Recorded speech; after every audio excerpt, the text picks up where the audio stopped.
Bonjour, donc je suis Elodie Carrera et je suis actuellement Prague à l'université d'Amiens et je travaille en littérature espagnole et hispano-américaine contemporaine. Alors ma thèse s'intitule La brevedad es infinita, littérature et métalittérature dans l'œuvre d'Andrés Neumann, étude des formes brèves, et je l'ai soutenue donc il y a à peine un mois à l'université de Lille le 7 juin 2022 et cette thèse a été dirigée par Paul-Henri Giraud. À peine un mois, c'est bien parce que du coup, tout cela va être très frais dans ta tête. Il ne va pas y avoir la distorsion provoquée par l'éloignement et les mystères de la mémoire. Donc là, on a vraiment une expérience directe. Alors, avant de parler de cette expérience directe, est-ce que tu peux nous rappeler un peu ton parcours? C'est-à-dire qu'est-ce que tu as fait avant la thèse et pourquoi l'espagnol, pourquoi la littérature latino-américaine? Alors mon parcours, il est assez classique d'un côté parce que j'ai commencé par une licence LLCER en espagnol, puis j'ai fait un master recherche, LLCER, puis un doctorat. Là où, mon parcours est peut-être un petit peu, sort un peu de l'ordinaire, c'est que j'ai fait ma licence à Avignon. En troisième année, je suis partie donc en Erasmus, comme beaucoup de monde, en Espagne, à Séville concrètement. Et en fait, à mon retour, je ne suis pas retournée à Avignon, mais je me suis inscrite à Paris 4, donc à la Sorbonne, pour faire mon master. Et donc, j'ai fait ma thèse à Lille. Donc, je pense que j'ai fait un peu le tour de France de la recherche. Et la deuxième petite particularité est peut-être que pour moi, l'espagnol n'était ni ma LV1 ni ma LV2. Lorsque j'ai choisi de m'inscrire à l'université en espagnol, en fait, l'espagnol au lycée était ma LV3. Donc c'est vraiment, j'ai vraiment choisi l'espagnol parce que j'étais attirée par cette langue et par toute la culture en fait qui gravitait autour de cette langue. Et la littérature latino-américaine, alors pourquoi? Alors, c'est arrivé, un peu plus tard. Je pense que j'ai toujours aimé la littérature, mais ça a été vraiment un coup de cœur alors que j'étais, en master. J'ai commencé par un 1er mémoire de master, donc de master 1 en civilisation médiévale. Donc je pense que, j'étais peut-être, aux antipodes de la littérature latino-américaine. Et puis, vraiment, je crois que ça c'est ce qui m'a attirée, où je me suis dit: «C'est plutôt, ce vers quoi je souhaite me diriger», et donc là, j'ai choisi pour ma deuxième année de master, la littérature latino-américaine. Bon, alors comment on passe de, une carrière de médiéviste à ce sujet de thèse précisément? Ah là là, alors il y a plusieurs étapes. Déjà, je suis passée, des chroniques, du XIe siècle à l'œuvre d'Alejo Carpentier. Je pense qu'autant l'un que l'autre, euh, ont leur difficulté, une certaine exigence. Et j'ai toujours été attirée par les choses difficiles. Je crois que c'est peut-être un défaut et une qualité. Et à l'issue donc de mon mémoire de Master 2 sur le voyage dans deux œuvres d'Alejo Carpentier, qui sont donc El Reino de este Mundo et Concierto Barroco, j'ai proposé, enfin, j'ai soumis l'idée de faire un doctorat, une thèse sur le voyage dans la littérature hispano-américaine contemporaine. Mon directeur de thèse, alors qu'on était en train de réfléchir à un sujet de thèse, donc celui qui n'est pas encore mon directeur de thèse, mais qui allait le devenir, ne m'a pas dit non, mais il a orienté mes lectures vers d'autres auteurs. Et c'est en lisant certains des romans et surtout les nouvelles d'Andrés Neumann que vraiment j'ai choisi de travailler sur cette œuvre-là pour en fait les textes, mais aussi tout l'appareil qui entoure les textes.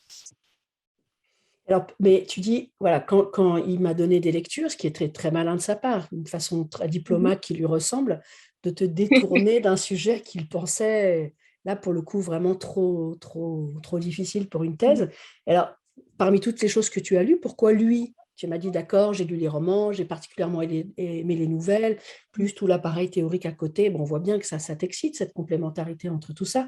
Je le dis, j'anticipe parce que j'étais à ton jury de thèse, donc je le sais. Mais pourquoi lui? Pourquoi lui? Bah, je sais pas, je crois que c'est vraiment, il y a eu comme une évidence en fait, en lisant, il y a un sujet qui a surgi, c'est cette question de, littérature et métalittérature qui était un sujet, le sujet de la métalittérature qui m'intéressait déjà depuis, disons quelques années, et face à cette œuvre qui finalement me renvoyait à cet aspect méthodologique, disons, qui m'avait déjà attirée, répondait finalement à ma curiosité. Voilà, je pense que ça a su piquer ma curiosité, et c'est là que je suis rentrée dans l'œuvre d'Andrés Neumann. Ouais, alors qu'est-ce que tu as l'impression d'avoir démontré dans ton travail et est-ce que ça correspond à ce que tu pensais que tu allais démontrer au départ en commençant? Alors, je pense que c'est une question difficile de savoir qu'est-ce qu'on a réussi à démontrer, d'avoir le recul sur ce qui nous appartient et ce qui est, disons, le bilan de lecture qu'on a pu faire. Disons que l'objectif de cette thèse était de voir, d'une part, si les postulats théoriques de l'auteur se retrouvaient dans sa pratique, donc dans les textes. Donc, je pense que j'ai mené une étude, disons, détaillée et approfondie des textes pour justement mettre les textes à l'épreuve de la théorie. Et je pense que c'est une des choses qui sont à ressortir de cette thèse. Et une autre serait de voir comment, en fait, les formes brèves, au-delà de leur essence de forme brève, viennent façonner d'une certaine façon le roman dans l'œuvre d'Andrés Neumann. Voilà. Alors, du Je coup, ça pense que c'est peut-être. vas-y, Oui. vas-y, vas-y, excuse-moi, vas-y. Non, je pense que c'est peut-être les deux lignes, les deux interrogations qui ont guidé ce travail et qui m'ont intéressée. Bah, alors justement, alors c'est sur ces 2 lignes-là, je vais te poser des questions. Alors la première, évidemment, tu dis: «Je me demandais si il y avait continuité ou il y a un hiatus entre Neumann l'écrivain et Neumann le théoricien». Alors, tu en déduis quoi de ça? Il y a complémentarité ou pas?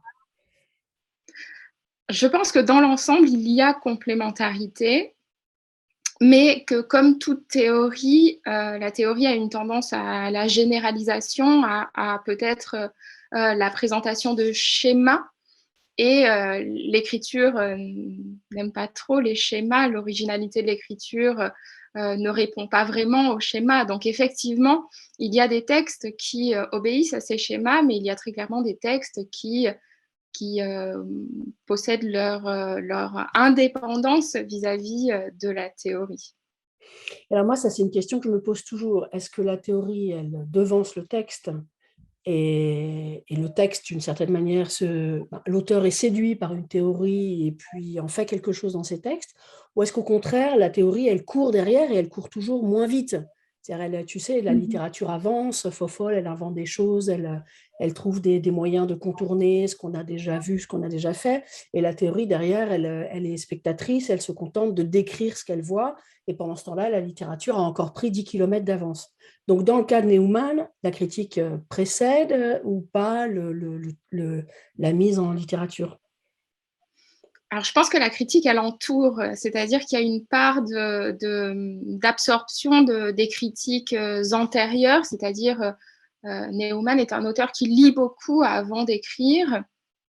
Donc je pense qu'il y a un exercice aussi d'assimilation de ce qu'il y a eu avant, pour finalement, d'une certaine façon, heu, alors c'est pas un verbe très joli, mais c'est ça, pour en fait digérer ce qu'il y a eu avant, pour aboutir à quelque chose qui soit propre. En tout cas, c'est son objectif, il l'assume et il le revendique.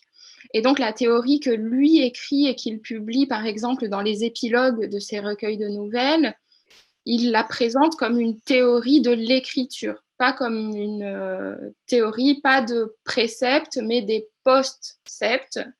Donc, finalement, il y a une part de théorie avant l'écriture, mais celle que lui présente en grande partie dans ses épilogues est le résultat à la fois de ses lectures antérieures et de ce que lui en fait.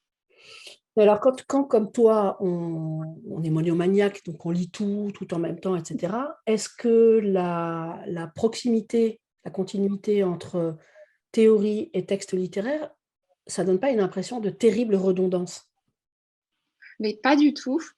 J'ai jamais eu. D'ailleurs, je me permets de le dire, c'est une question qui me surprend parce que j'ai jamais eu cette sensation vraiment. Parce que les textes théoriques sont très théoriques et les textes fictionnels sont de la pure fiction. Donc en fait, on est dans deux discours très différents. Les fictions brèves s'appuient sur des procédés qui sont plutôt orientés vers les silences et le fait de tirer les ficelles, tandis que la théorie explique, c'est-à-dire qu'on est dans deux processus qui sont radicalement différents. Mais du coup, c'est de l'autoglose, de l'auto-exégèse, ou vraiment ces deux continents qui avancent progressivement, puis de temps en temps, il y a des histoires de technotique. Ah mince, tu vois ce que je veux dire, des plaques, tectonique des plaques.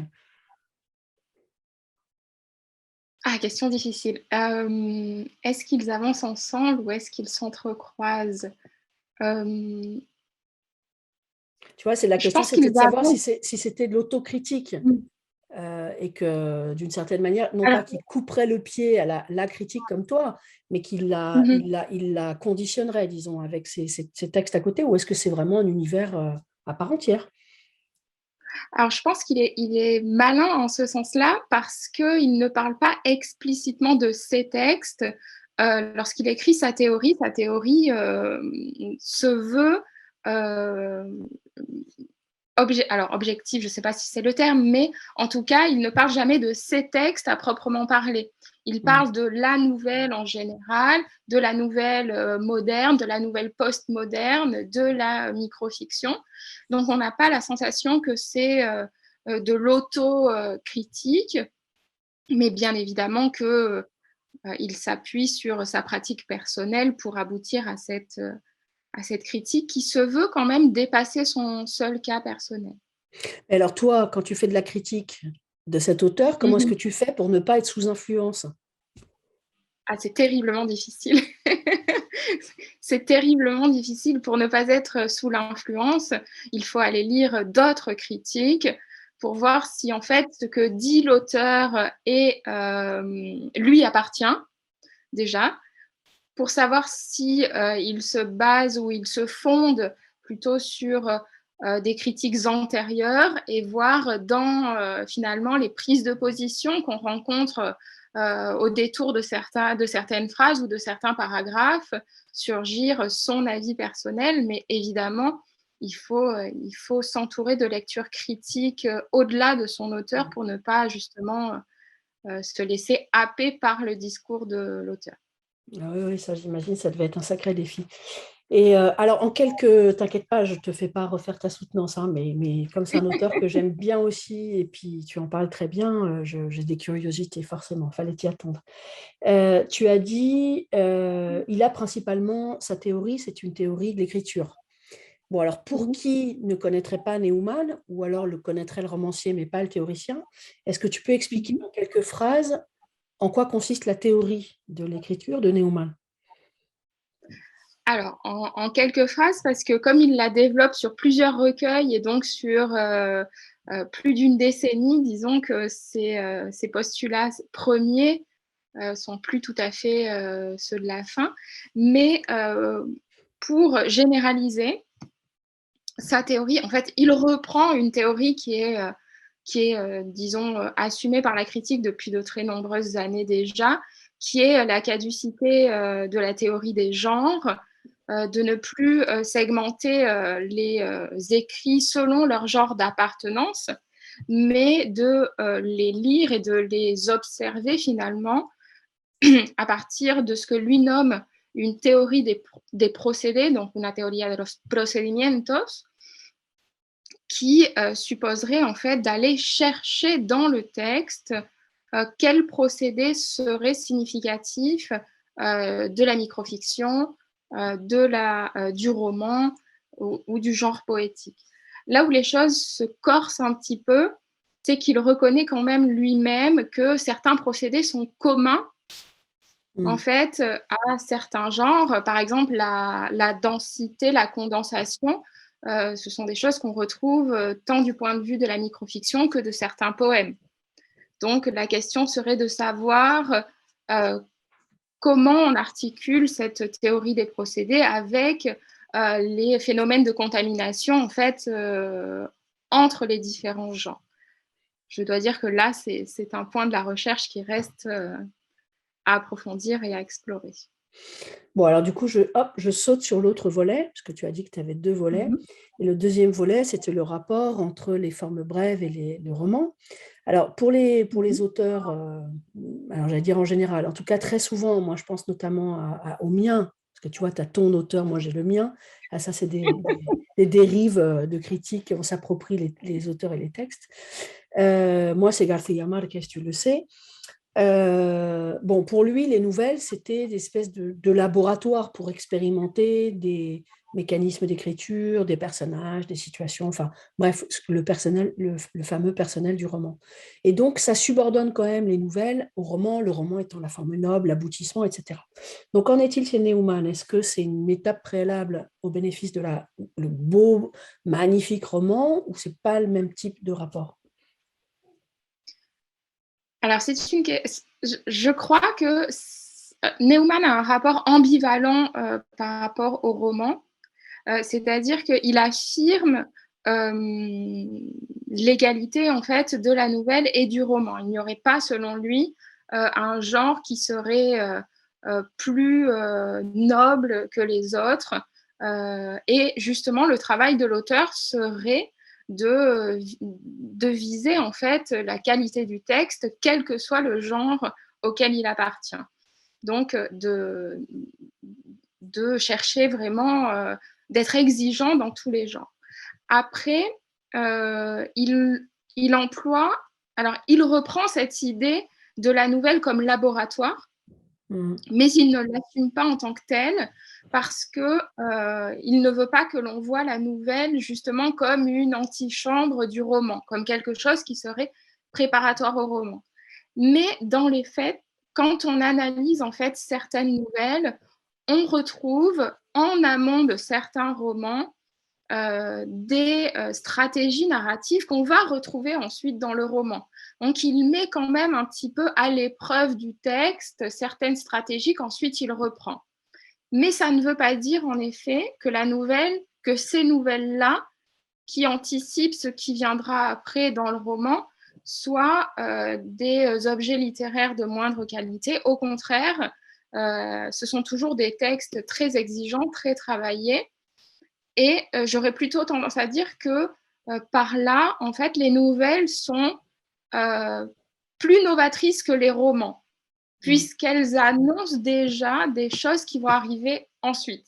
Donc finalement, dans la hiérarchie, c'est dans la nouvelle qu'on trouve finalement des choses plus intéressantes. Voilà, exactement. Et alors, est-ce que c'était arrivé de trouver l'inverse, c'est-à-dire des choses qui sont mises en place dans le roman, même si c'est très fugace, et qu'après tu vois exploiter dans une nouvelle?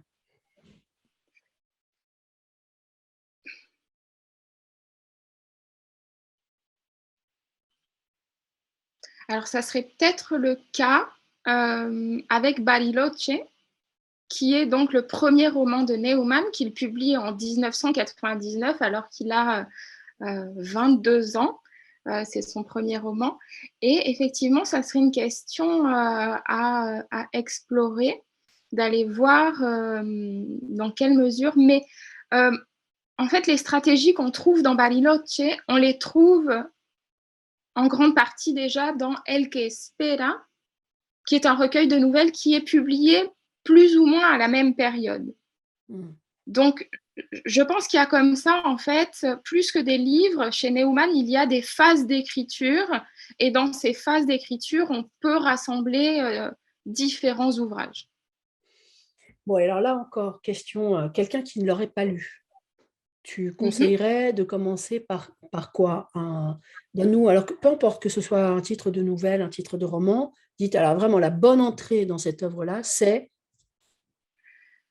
Alors, la bonne entrée dans cette œuvre-là, si on aime les nouvelles, pour moi, c'est El Último Minuto. Parce que vraiment, j'ai beaucoup aimé lire cet ensemble de nouvelles. Les deux recueils suivants sont plus novateurs, je le reconnais, Alumbramiento et Hacerse el Muerto, mais il y a quelque chose dans El Último Minuto qui, moi, me séduit. Ensuite, pour les romans, j'irai aux antipodes, c'est-à-dire si on veut un roman bref et d'une grande intensité, je recommande Bariloche. Paradoxalement, c'est le premier, mais je crois qu'il contient en fait les germes de l'écriture de Neumann. Et si on aime les romans un peu fleuves, un peu plus longs, je recommanderais Fractura.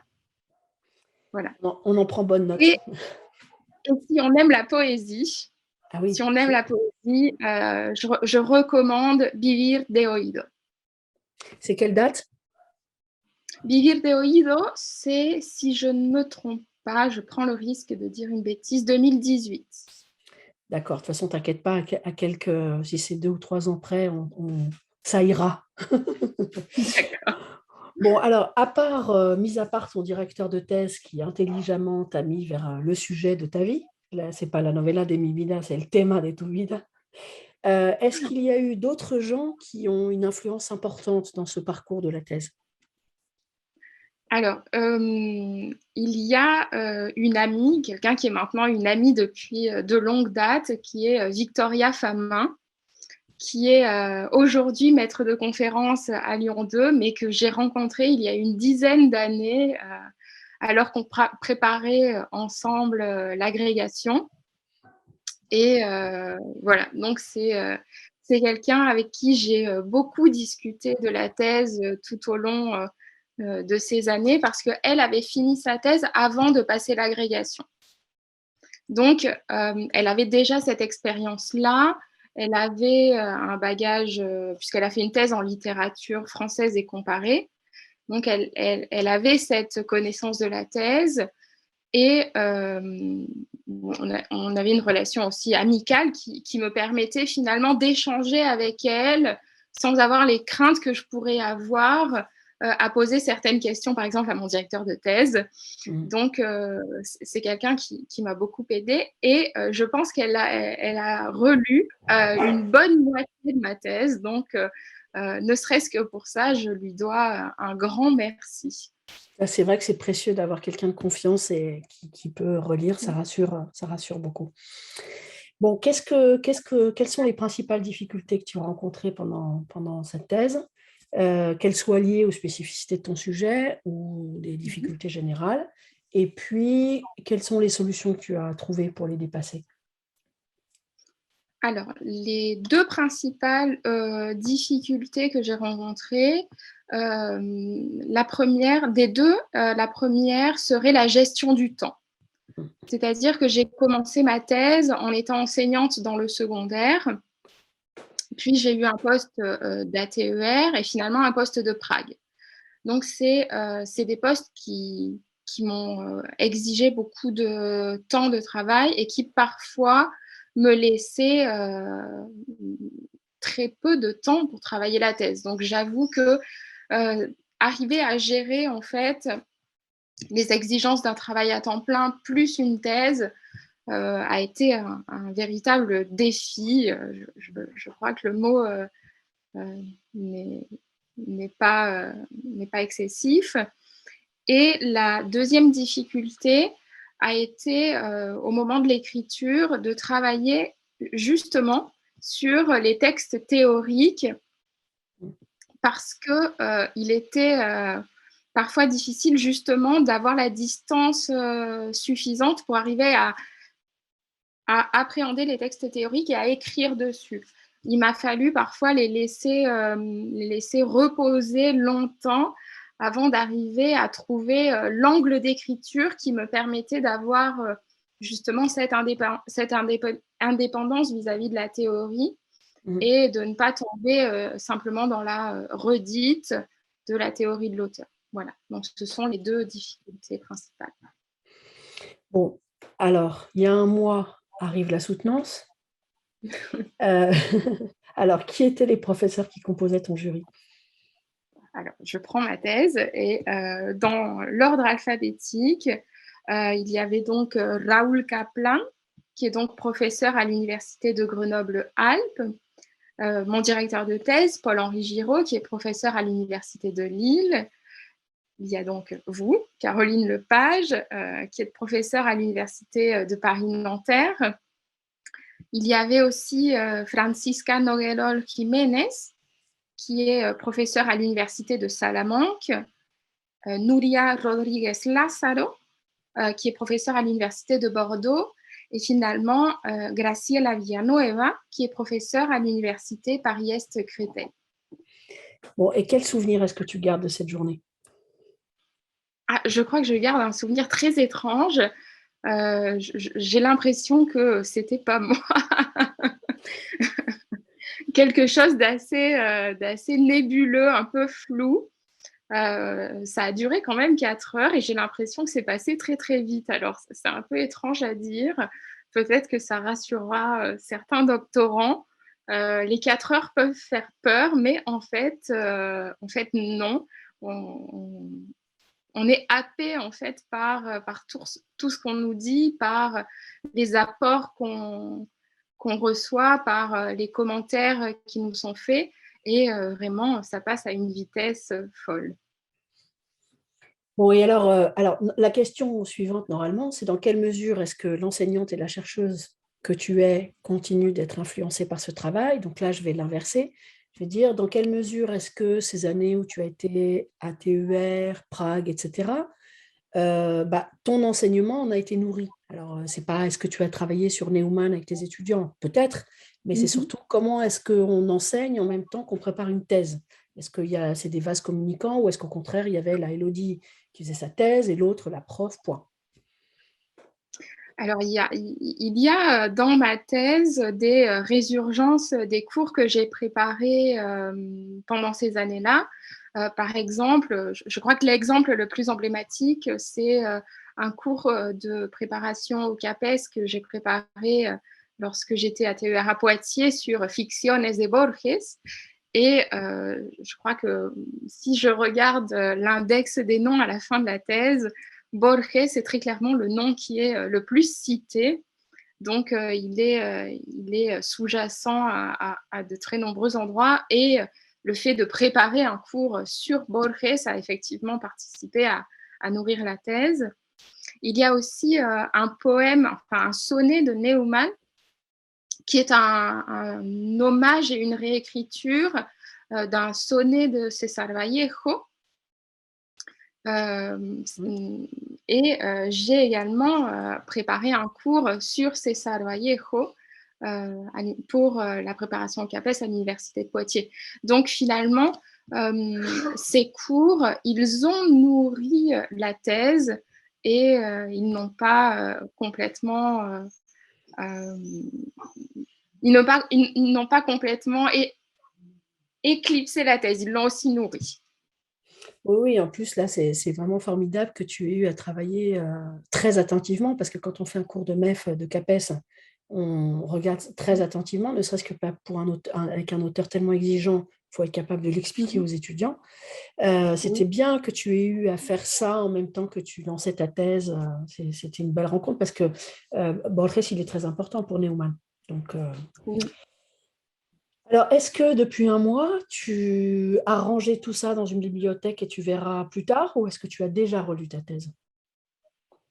Alors, j'ai relu la conclusion parce que on m'en a parlé plusieurs fois lors de la soutenance et j'étais curieuse de voir qu'est-ce qui avait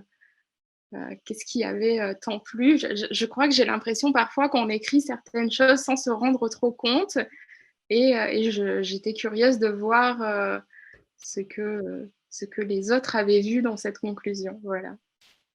Et alors, tu la trouves convaincante? Tu te dis, Bouf, nada del otro mundo, quoi? Je sais pas. Je crois qu'elle a surgi comme ça et elle est comme ça et voilà, mais je sais pas. Mais c'est bien que tu aies eu un élan de créativité à la fin, parce que souvent, il y a des étudiants, des doctorants qui peinent à écrire leurs conclusions, qui se tirent ça, tu sais, comme une vieille vache à qui qu'on essaye de traire et il n'y a plus rien qui sort. Donc, félicitations pour ça. Je ne te compare pas à une vieille vache, t'inquiète pas. Alors, quels sont les conseils que tu donnerais à de jeunes doctorants? Alors, je vais donner 2 conseils, que m'a donné, mon directeur de thèse. Un que j'ai suivi, un que je n'ai pas suivi et que je regrette de ne pas avoir suivi. Donc, ces 2 conseils, qui à mon avis, rendent, vraiment service. Je vais commencer, avec celui que je n'ai pas suivi et que j'aurais dû suivre, qui est, de commencer à écrire dès la première année. Voilà. De ne pas attendre, de se dire, «Je vais tout lire, je vais, chercher toute la critique, je vais avoir, des, dizaines et des dizaines, voire des centaines de pages, d'archives et ensuite je me mettrai à écrire, ne sachant plus où aller chercher et à passer du temps à chercher» et très clairement, c'est un conseil que je n'ai pas suivi et avec le recul, je crois que c'est vraiment bien plus facile de réécrire, à partir d'éléments qu'on a déjà partiellement écrits, même s'ils sont bien évidemment perfectibles et améliorables parce qu'éventuellement on les aura écrits en première ou en deuxième année de thèse. Mmh. Mais voilà, donc écrire tout de suite, même si c'est peu, même si c'est quelques lignes, même si c'est, un paragraphe, ça trouvera toujours sa place quelque part, que ça soit dans la thèse, que ça soit dans un article. Voilà, ça n'est jamais, pour rien et le 2e conseil, qu'il m'avait donné et qui, justement m'a rendu un tiers service pour cette fameuse conclusion, c'est, en fait, de garder toutes les choses qui me semblaient intéressantes, mais que je ne savais pas où mettre dans la thèse, de les coller, en fait, dans la conclusion et de voir si, justement, à la fin, ça pourrait, nourrir la conclusion et je dois avouer que quand je suis arrivée à ma conclusion, je n'ai pas eu cette sensation de vide de la page blanche que peut provoquer justement, d'être seule face à sa conclusion à écrire et de se dire: «Comment j'écris ma conclusion sans, me contenter de répéter ce que j'ai dit auparavant?» et ben, le fait d'avoir, presque 25 pages de notes de conclusion, m'a rendu un fier service et m'a permis d'écrire, je crois que j'ai écrit ma conclusion en 2 jours. Alors Mmh. je ne sais pas si je dois l'avouer ou pas, mais vraiment c'est un conseil je dont je remercie vraiment mon directeur de thèse et que je transmets avec enthousiasme. Eh ben, écoute, oui, pourquoi pas, c'est une bonne idée ça. Et alors pour finir, est-ce que tu peux nous lire la première phrase de ta thèse et nous en faire un commentaire? Tu vois, je te facilite pas les choses, je te demande pas la conclusion, je te demande l'introduction. La première phrase de l'introduction. Voilà. Alors, la première phrase de l'introduction, que je passe toutes les. Donc, né à Buenos Aires en 1977, Andrés Neumann part vivre en Espagne en 1991 à l'âge de 14 ans. Voilà la première phrase de la thèse qui, d'emblée, je dirais, plante le décor, c'est-à-dire la dimension transatlantique de l'œuvre de cet auteur qui trouve donc sa racine dans cette fracture qui intervient à l'âge de 14 ans et qui marque toute l'œuvre de l'auteur. Alors, ça veut dire que, tu estimes que la dimension biographique a une incidence sur, ton analyse textuelle? Tu sais, hein, tu connais les frontières Mmh. hermétiques, l'œuvre, l'auteur et cetera. Donc toi, comment tu te positionnes? Enfin, là, on voit bien comment tu te positionnais par rapport à ça. C'est-à-dire pour toi, c'était une donnée, tu le mettais en frontispice de ta thèse. Donc, pourquoi? Alors Enfin, comment tu le justifies? alors je le justifie parce que, déjà ça justifie le fait que l'œuvre de Neumann appartient, à la fois à la littérature espagnole et à la littérature argentine. Disons que c'est le premier fait qui permet de le situer par rapport aux littératures, nationales, mais aussi parce que l'auteur, au-delà de la donnée biographique, c'est-à-dire que, en prenant appui sur cette donnée biographique, l'auteur en fait, une question, esthétique, au travers d'un texte, qui, s'intitule, La frontera como lengua poética.